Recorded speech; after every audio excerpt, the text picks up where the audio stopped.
அனைவருக்கும் வணக்கம். நான் ஒரு சூப்பரான ஒரு வாக்கியத்தை நான் படித்தேன். அதில் எனக்கு ஒரு அருமையான புரிதல் இருக்கு. அதை நான் உங்க கூட ஷேர் பண்ணிட்டு, மகிழ்வித்து மகிழ் அப்படின்னு ஒரு வார்த்தையை நான் நிறைய இடத்துல பார்த்தேன்.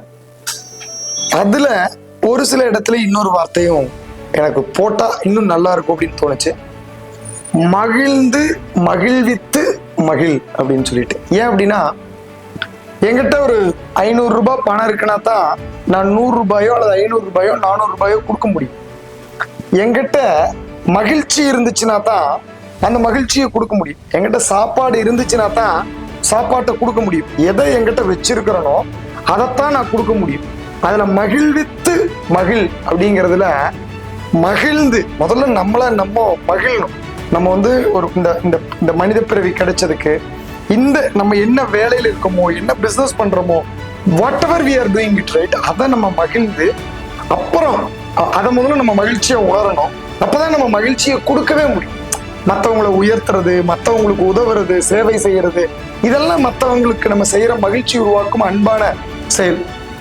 அதை கொடுத்துட்டு அதை பார்த்து மகிழும். அததான் அந்த அழகா மகிழ்வித்து மகிழ்ந்துருச்சு.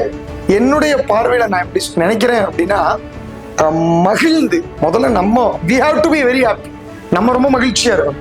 அப்புறம் மகிழ்ச்சியை பகிரணும், மகிழ்ச்சியை உருவாக்கணும், அன்பை உருவாக்கணும், அப்புறம் மகிழணும். ஸோ மகிழ்ந்து மகிழ்வித்து மகிழ் அப்படிங்கிறது என்னுடைய பார்வையில நான் பார்த்தேன். அது ரொம்ப சரியா இருக்குன்னு தோணுச்சு.